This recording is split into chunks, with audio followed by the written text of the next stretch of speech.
नमस्कार। प्रारब्ध पर आप सभी का स्वागत। मैं अवनीश। चैनल आपने सब्सक्राइब किया है, इसके लिए आपको बहुत बहुत धन्यवाद। हर वीडियो को आप लाइक कर रहे हैं भारी संख्या में, लेकिन थोड़ी संख्या और बढ़ाइए। वीडियोस को शेयर करेंगे, अतिरिक्त स्नेह है, बेल आइकन दबाएंगे तो किसी भी अपलोड की सबसे पहले सूचना आपको मिलेगी। हमारे साथ हैं व्यालोक जी, पुष्प चंदन और तमाम तरह की स्वागत सामग्रियों के साथ। व्यालोक जी, आपका बहुत बहुत स्वागत है। नमस्कार।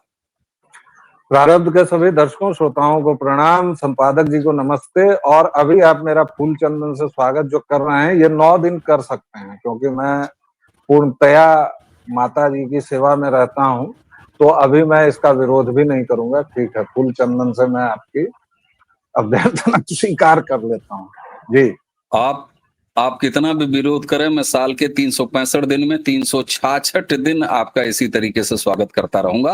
ये प्रारब्ध का अधिकार है आपके ऊपर।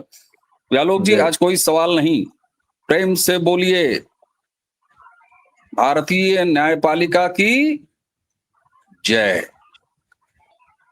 फोटो नंबर 1, इनके घर से नोटों का जला हुआ ढेर मिला पर कुछ हुआ नहीं। फिलहाल हाईकोर्ट में जज हैं। नीचे तस्वीर दिखाई दे रही है। फोटो नंबर 2, सिर्फ 100 रुपए की रिश्वत के झूठे केस में एक आम आदमी 39 साल बाद बरी हुए। एक बार फिर प्रेम से बोलिए, कोर्ट मैया की जय, भारतीय न्यायपालिका की जय। व्यालोक जी, ओवर टू यू सर। न्यायपालिका कहना इतना ही बड़ा अन्याय है, जैसा हमारे यहाँ अगर किसी पुंश्चली को चरित्र प्रमाण पत्र दे दिया जाए, तो वैसा ही इन कोठों को न्यायपालिका कहने के बराबर है। ये व्यक्ति जो ऊपर दिख रहा है, ये यशवंत वर्मा है। इसके नाम के साथ आज भी जस्टिस जुड़ा हुआ है। ये व्यक्ति नोटों को जला रहा था, जो इसने रिश्वत के तौर पर ली होगी, ये पक्की बात है, आप इसे कहें न कहें। और अभी के जो चीफ जस्टिस ऑफ इंडिया हैं, उन्होंने उस वीडियो को जारी कर 5 दिनों के बाद कहा था कि हमने कोई रोका नहीं, हमने वीडियो दिखा दिया। आहा, बहुत बहुत मजेदार काम किया। वीडियो उन्होंने जारी कर दिया और सजा भी मिली है यशवंत वर्मा को, आपको पता है? दर्शकों श्रोताओं, इस यशवंत वर्मा को सजा के तौर पर दिल्ली से इलाहाबाद हाई कोर्ट भेज दिया गया। और इस लीचड़ आदमी का एक ठिकाना दिल्ली में भी है, एकड़ों में फैला हुआ मकान ये दिल्ली में भी रख रहा है और ये इलाहाबाद में भी रख रहा है। और इसके ऊपर आप कुछ नहीं बोल सकते हैं। और अगर हमारे जैसे कुछ लोग बोलेंगे तो कोर्ट का सो कॉल्ड तथा कथित मानहानि का डंडा ये लोग तैयार रखते हैं। लेकिन मानहानि उनकी होती है जिनका कोई मान होता है, इनका कोई मान नहीं है। ये बेगैरत हैं, बिके हुए हैं, सबसे भ्रष्ट हैं, एक अपारदर्शी व्यवस्था के अंग हैं। और इसीलिए भारतीय कोर्ट्स का सबसे अधिक क्षय हो। आपने व्यंग में जय कहा, लेकिन मैं व्यंग में भी नहीं कहूंगा। इस भारतवर्ष में सबसे जरूरी है कि जुडिशियल रिफॉर्म्स हो, इनके कॉलेजियम नाम की दुकान को बंद किया जाए, इन कोठों पर ताला लगाया जाए और एक अखिल भारतीय प्रतियोगिता आयोजित हो जिसके आधार पर जजों की नियुक्ति हो। और मुझे ये कोई अभी नीचे आके ये ज्ञान मत दीजिएगा कि सर एक जुडिशियल वाली परीक्षा होती है ऑल इंडिया लेवल की। कौन से जज को आपने सुना है कि उस परीक्षा से चीफ जस्टिस ऑफ इंडिया बना है?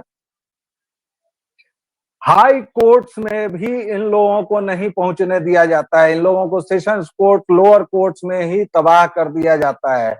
और सुप्रीम कोर्ट तो खैर, सुप्रीम कोर्ट वह इमारत है जहां इन्होंने न्याय को एक रक्कासा के पांवों की पाजेब बना रखा है, जिसकी झनक सुनने के लिए आपको चांदी के सिक्के खनखनाने पड़ेंगे। आप और मैं उस सुप्रीम कोर्ट की सीढ़ियां तक नहीं चढ़ सकते हैं भाई।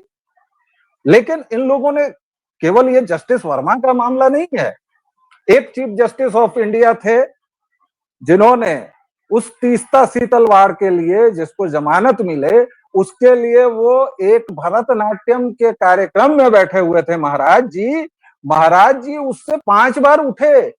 और चूंकि उधर से उनका मालिक कपिल सिब्बल उसको फोन कर रहा था, जी हाँ, कपिल सिब्बल हो या अभिषेक मनु सिंघवी हो, जो अपने चेंबर से लेके अपनी कार तक में महिला वकीलों को उनके प्रदर्शन के आधार पर जज बनाने का प्रलोभन देता था।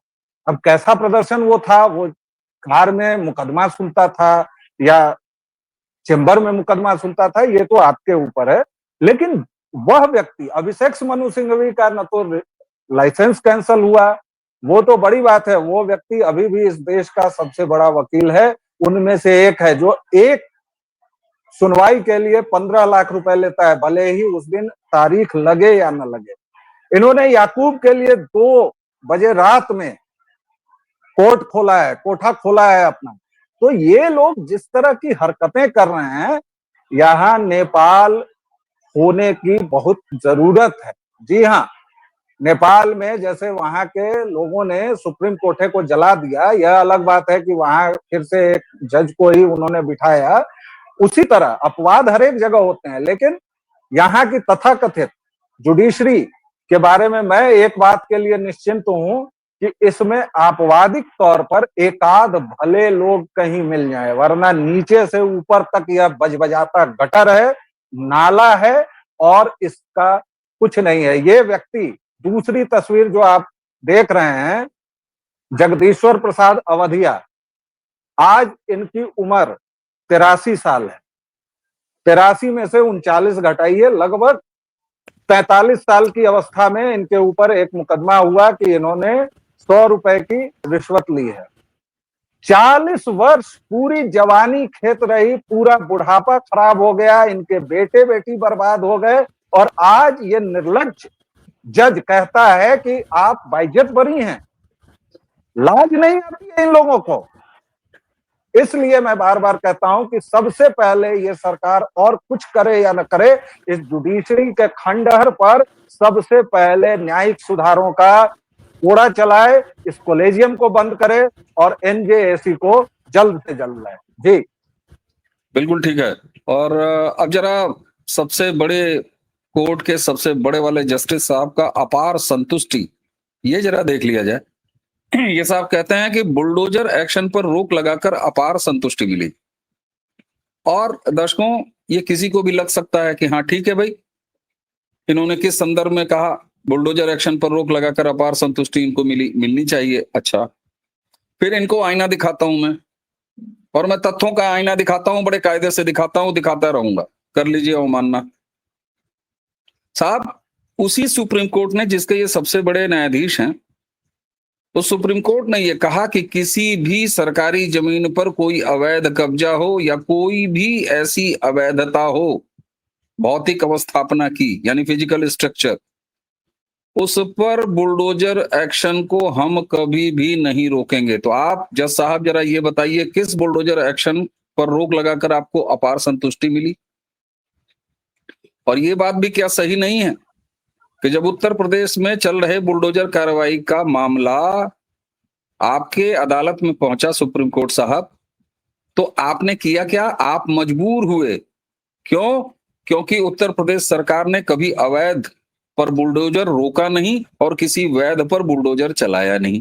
कागज पत्तर से मजबूत वो फाइल जब आपकी अदालत में पहुंची, यानी सुप्रीम कोर्ट में पहुंची, भले सीजीआई आप नहीं थे, लेकिन सुप्रीम कोर्ट ने क्या किया? सुप्रीम कोर्ट ने ये कहा कि किसी अवैध पर बुलडोजर हम नहीं रोकते, और आपने, आपकी अदालत ने आपके ही आदेश से टाइप किया होगा ना, गाइडलाइन बनाया पैन इंडिया बुलडोजर चलने के।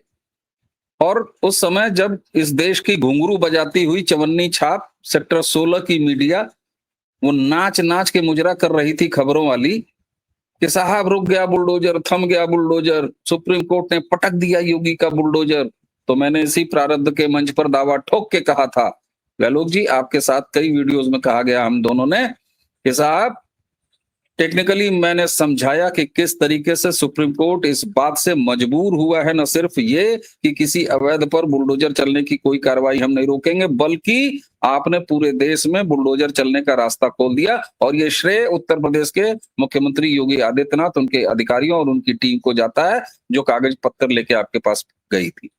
गहलोत जी, इस सब सच्चाइयों के बाद ये नवंबर में रिटायर होने वाले ये गवई साहब, इनको अपार संतुष्टि किस बुलडोजर एक्शन पर रोकने की लगी। इसका मतलब है कि आप किन्हीं अवैध मामलों पर भी बुलडोजर को रोकने का इरादा रखते हैं, या आपने रोका है? ये सवाल क्यों नहीं पूछा जाना चाहिए? वो कौन से अवैध फैसले आपके हैं साहब, जहां आपको एक्शन पर रोक लगा के संतुष्टि मिली है? बताइए ना, हम भी जानना जानना चाहते हैं। और अपार नहीं, आपको चरम संतुष्टि मिले तो उसका भी हिसाब हम पूछेंगे, क्योंकि आप किसी भी और सरकारी कर्मचारी की तरह भारत के टैक्स पेयर्स पर अपना नौकरी बजाते हैं। क्यों आलोक भाई, इनसे पूछा जाना चाहिए कि नहीं?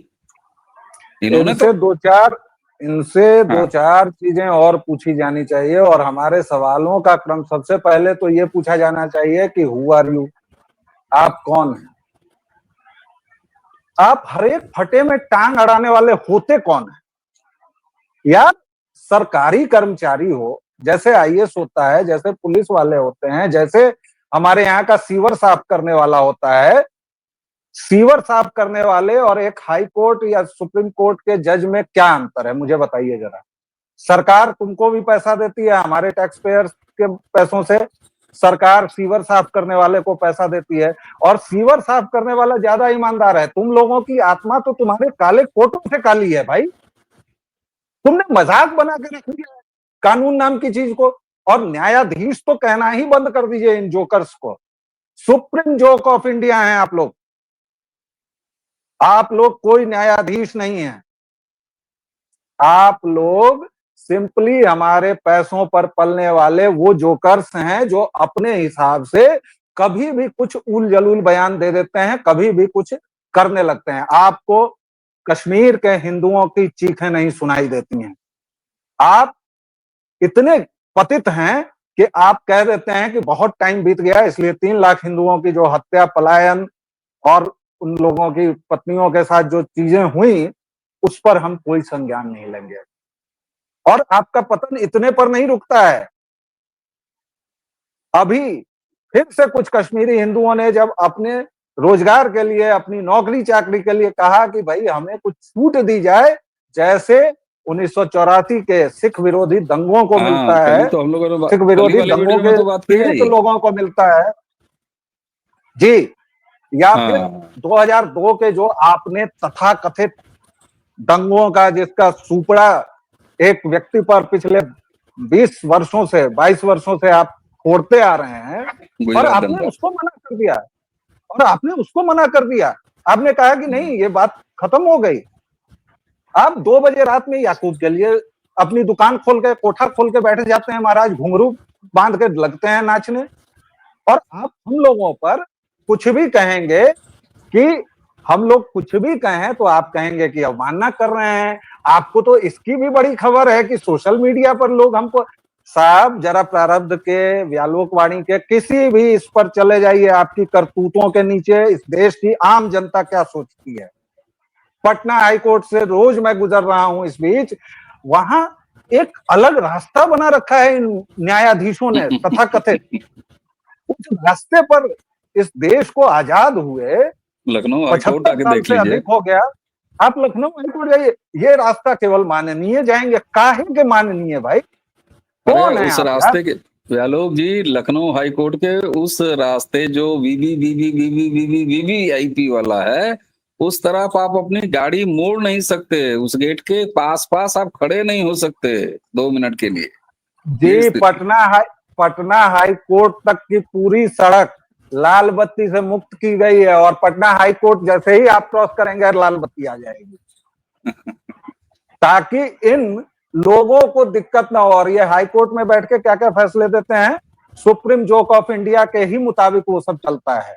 और ये लोग क्या देते हैं, मध्य प्रदेश हाई कोर्ट का आपके पास पड़ा हुआ है ना, ठीक बात है। महिला माइनर से उत्पीड़न पर क्या क्या दिया है, कर्नाटका से लेके मध्य प्रदेश तक।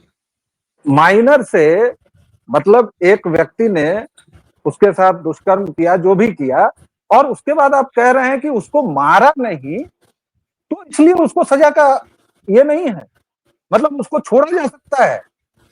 कैसा? अरे पादरी पादरी साहब ने 10 साल की सजा भुगत ली इसी तरह के महिला उत्पीड़न मामले में, जो उच्चतम उत्पीड़न हो सकता है, और कहा कि 10 साल हो गया, पवित्र हो गया, इनको छोड़ दो, छोड़ दिया। उसकी सजा पर आपने रोक लगा दी, पादरी वो रॉड्रिग्स पर। उसी तरह मल्लापुरम में आपने 20 वर्षों तक एक पादरी करता रहा कांड और आप उसको भी छोड़ते चले गए। व्यालोक भाई, आपके कितने कुकर्म गिनवाऊं भाई, मतलब मैं तो थक हाँ जाऊंगा। हाँ, आपके कुकर्मों की लिस्ट कम नहीं होगी जज साहब। व्यालोक भाई, व्यालोक भाई, कुकर्म जी हम लोग रोज गिनवा रहे हैं और बहुत कायदे से गिनवा रहे हैं। लेकिन एक बात हमेशा है, हम लोगों ने पिछले वीडियो में जब बात किया था डिटेल, तो समाधान पर एक अच्छी बात हुई थी। करीब 4-5 मिनट तक हम लोगों ने बात किया था कि समाधान क्या है। अब इस देश में जुडिशल रिफॉर्म आना चाहिए, ये समाधान है। और ये भी है कि अब हर तरह की बातें हो रही हैं, अब इनको भी ये भय सता रहा है कि हमारी बातें अब जनता में जा रही हैं, उन पर बतियाया जा रहा है। फिर क्या मतलब, इस समाधान को थोड़ा और स्पीड अप कैसे किया जा सकता है? समाज और सरकार दोनों का क्या रोल है? क्या मतलब इसमें कोई एक ऐसा मैकेनिज्म तो निकालना पड़ेगा ना कि ये रफ्तार थोड़ी और बढ़े, नहीं तो पता चले अगले देख 10 साल तक हम लोग विमर्श ही करते रह जाएं और देख उसके बाद माहौल तैयार हो। देखिए, मैं बराबर कहता हूं कि सबसे पहले तो इनका जो डर है वह आम जनता के मन से निकलना चाहिए। आज मैं और आप बोल रहे हैं, हमारे जैसे 10-15 लोग बोल रहे हैं, इसको लाखों की संख्या में पहुंचना चाहिए। हर एक व्यक्ति जब इन लोगों के ऊपर धिक्कारेगा, थू थू करेगा, इनके कुकर्म गिनवाएगा, और अगर मानहानि करनी है तो लाख लोगों पर करो मानहानि का मुकदमा। और तुम मानहानि नहीं कर सकते हो क्योंकि ये जनहित की बात है, ये सत्य है, ये फैक्ट बड़ा सही आइडिया आधारित है ये बात। है। 1 लाख और 2 लाख लोग खड़े हो जाएं और करो मानहानि, बड़ा और सही। सरकार का इसमें बहुत कम रोल है, क्योंकि सरकार ने एक बार किया था 2014 में हम्म, आने के साथ, अरे पटक दिए खिचड़ी सब। खिचड़ी के बीच में हाथ डाल दिया था। तो अब ठंडा करके खाएंगी सरकारें, हम्म, और कोई भी सरकार हो उसको। जुडिशियल रिफॉर्म से एक ऐसी चीज है, आप ये देखिए ना कि इन लोगों को लज्जा का तो एक धज्जी तक नहीं छू गई है, एक शर्म का एक कतरा तक इन जजों ने नहीं छुआ है। क्यों? क्योंकि 1992 में आप कोलेजियम ले आते हैं, हम्म, काहे को भाई? संविधान में है क्या? आप तो हमेशा संविधान की दुहाई देते हैं। आपको तो जब कहा गया कि इस धर्मनिरपेक्ष और समाजवादी को हटाओ, क्योंकि एक पागल तानाशाह, एक मूर्ख महिला ने इसको जबरदस्ती तानाशाही वाले दिनों में जोड़ा है, और उस भी प्रस्तावना में, जिसको बाबा साहब अम्बेडकर ने प्रस्तावना को क्या हम्म, कहा है, संविधान की आत्मा है, उसके साथ आत्मा छेड़छाड़ नहीं की आत्मा ही जा मार सकती डाली। है, उसको मार डाला। और तब आप कहते हैं कि भारत हमेशा से सेकुलर है। सेकुलर क्यों रहेगा भारत भाई? आपको तो यह भी नहीं पता है, भारत एक धर्म प्राण देश है भाई, हमारी मिट्टी में, हमारे कण कण में धर्म है। हम धार्मिक लोग हैं, हम सेकुलर सही, क्यों रहेंगे? धर्म के बिना बिल्कुल भारत सही। नहीं चल सकता है, धर्म के बिना भारत शून्य है। नहीं नहीं आप चल सकता। आप लोहिया जैसे समाजवादी नेता को पढ़िए जज साहब। पढ़ने लिखने से आप लोगों का क्या वास्ता है? आप लोग तो हाँ, आपस में खेलते अरे हैं, 3 ठो अले ले ले लोहिया जी का, मेला, अले ले ले मेला, लोहिया जी का, मुन्ना बेटा जज बनेगा, आ जाओ बेटा जज बनाएंगे। लोहिया लोहिया जी का तीनों निबंधवा पढ़ लें, रामकृष्ण और शिव, तो भी जो है इनका कल्याण हो जाए। लेकिन इनको तो भगवान विष्णु की खंडित प्रतिमा पर अगर कोई पीआईएल जाता है तो उनको मजा लेना है, चुटकी लेनी है सनातन धर्म की। इस आदत से बाज आइए साहब, वरना आपसे सड़कों पर ऐसे ही सवाल पूछे जाएंगे और आप अपने बंद कमरे की खिड़कियां खोल के कहेंगे हमें ट्रोल किया जाता है। ट्रोल नहीं, ये सवाल पूछा जा रहा है। रास्ते पे आइए, कायदे में रहेंगे तो फायदे में रहेंगे, अगर धमकी मानते हो तो मान लीजिए साहब। नमस्ते। आज का वीडियो यहीं समाप्त करते हैं हम और व्यालोक जी। आगे फिर आपको ऐसे ही सुनाएंगे, सुनते रहिए। दर्शकों, इसी के साथ आज की चर्चा समाप्त करते हैं। मुझे और व्यालोक जी दोनों को आज्ञा दीजिए। चैनल आपने सब्सक्राइब किया है, इसके लिए आपको बहुत बहुत धन्यवाद। वीडियोस को लाइक कीजिए, शेयर कीजिए और उसी के साथ बेल आइकन जरूर दबा लीजिए। तो एक बार फिर आप दोनों को, हम दोनों को आज्ञा देते हुए आप सभी का प्रणाम, धन्यवाद। जय सिया राम। जय जय सिया राम।